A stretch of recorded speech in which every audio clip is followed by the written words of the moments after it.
نحمدہ و نصلی علی رسولہ الکریم، اما بعد فاعوذ باللہ من الشیطان الرجیم، بسم اللہ الرحمن الرحیم۔ صلی اللہ علی حبیبہ سیدنا محمد و آلہ وسلم۔ صلی اللہ علی محمد۔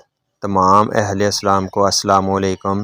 میرے عزیزو، اللہ تعالیٰ جب کسی شخص کو اپنے لیے پسند فرما لیتا ہے، اس شخص پر اپنا کرم فرماتے ہوئے سب سے پہلے اپنے پیارے محبوب حضرت محمد صلی اللہ علیہ وآلہ وسلم کی محبت عطا فرماتا ہے، اور اسے آقا کریم صلی اللہ علیہ وآلہ وسلم کا ذکر تحفے میں عطا فرماتا ہے۔ اگر مسلمان درود پاک کی برکات و کرامات کو جان سکیں تو ان کا دل اور زبانیں کوئی بھی لمحہ بغیر درود و سلام کے پڑھے ہوئے نہ گزاریں۔ میرے عزیزو، آج کی یہ ویڈیو درود پاک پڑھنے والے اور ایسے تمام مسلمان بہن اور بھائیوں کے لیے ہے جو کسی نہ کسی بیماری میں مبتلا ہیں۔ آج اس ویڈیو میں درود پاک کے جسمانی فوائد بتانے جا رہا ہوں کہ کس طرح سے درود پاک ہمارے جسمانی بیماریوں کو دور کر دیتا ہے۔ میرے عزیزو، اگر کسی شخص کے سانس میں بدبو ختم نہیں ہوتی تو اس کو چاہیے کہ نبی رحمت صلی اللہ علیہ وآلہ وسلم کے اوپر یہ والا درود پاک پڑھے، اللہم صلی علی محمد النبی الطاہر۔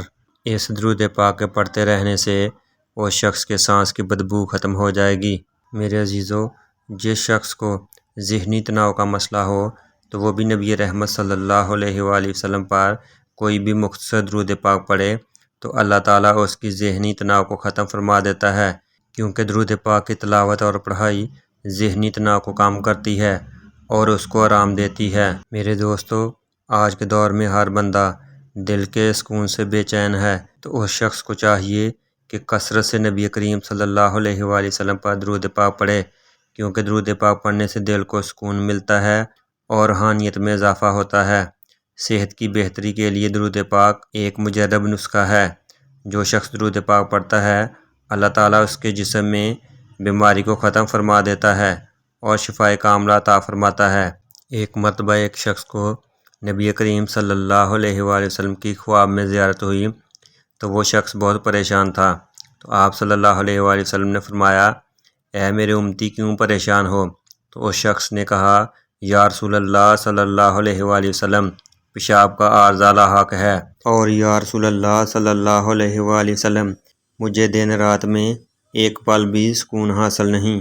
تو آپ صلی اللہ علیہ وآلہ وسلم نے اس شخص کو درود پاک پڑھنے کی تلقین فرمائی۔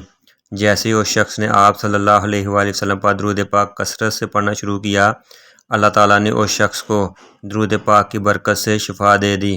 میرے عزیزو، کسی قسم کی بیماری ہو تو درود پاک پڑھ کر اپنے اوپر دم کر لیں تو انشاء اللہ تعالیٰ بفضل خدا اس کو شفا یابی حاصل ہوگی۔ اگر کسی کو شدید بیماری لاحق ہے تو وہ شخص اس درود پاک کو 11 مرتبہ پڑھے، انشاء اللہ تعالیٰ شفا حاصل ہوگی۔ اللہم صلی علی سیدنا و مولانا محمد طب القلوب و دوائہا و عافیت الابدان و شفائہا و نور الابصار و ضیائہا و علی آلہ و اصحابہ وسلم۔ اس درود پاک پڑھنے والے کو کسی بھی قسم کی جسمانی، دل کا عارضہ یا جسم کی کوئی بھی بیماری یا آنکھوں کا کوئی بھی مسئلہ ہو تو انشاءاللہ اس سے شفا اور کامیابی حاصل ہوگی۔ صبح اور شام کم سے کم 11 مرتبہ اس درود پاک کو ضرور پڑھیں۔